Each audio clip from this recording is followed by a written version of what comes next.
Florida Statute 47.01, Section 7.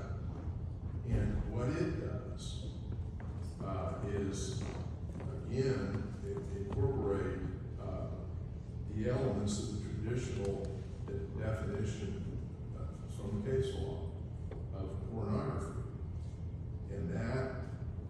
And there are three elements that all have to be present for a violation of statute to take place. First of all, the material has to predominantly appeal to a prurient, shameful, or morbid interest. And the material must be patently offensive to prevailing standards in the adult community as a whole with respect to what is suitable material or conduct for minors. And taken as a whole is without serious literary, artistic, political, or scientific value for minors.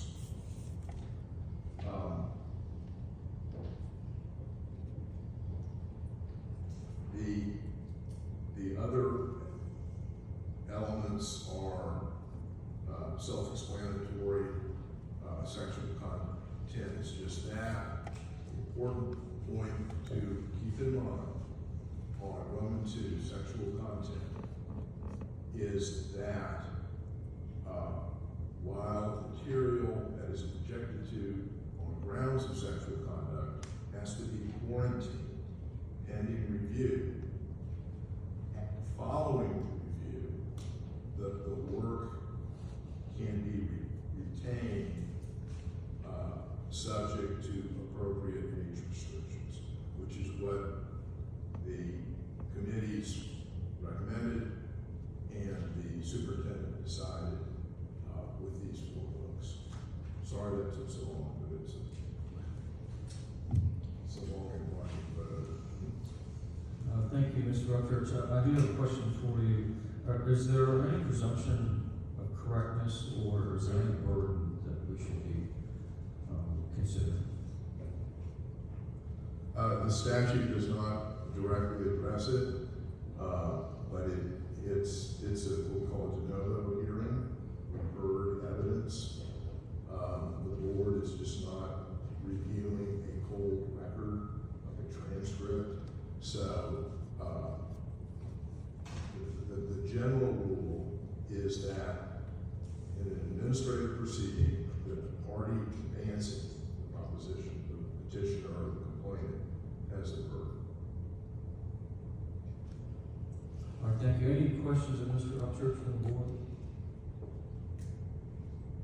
Could you go a little bit in depth in that? I'm trying to understand what you're saying, Mr. Upchurch, what Mr. Canan's question.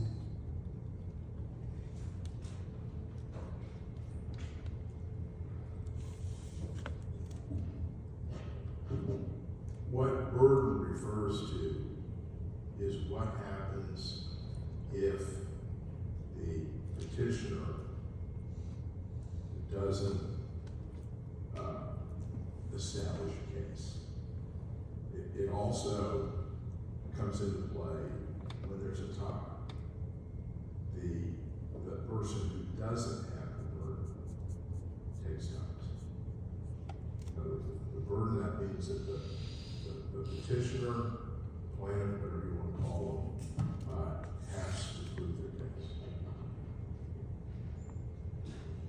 Thank you, Mr. Upchurch. Any further questions on the voting procedure?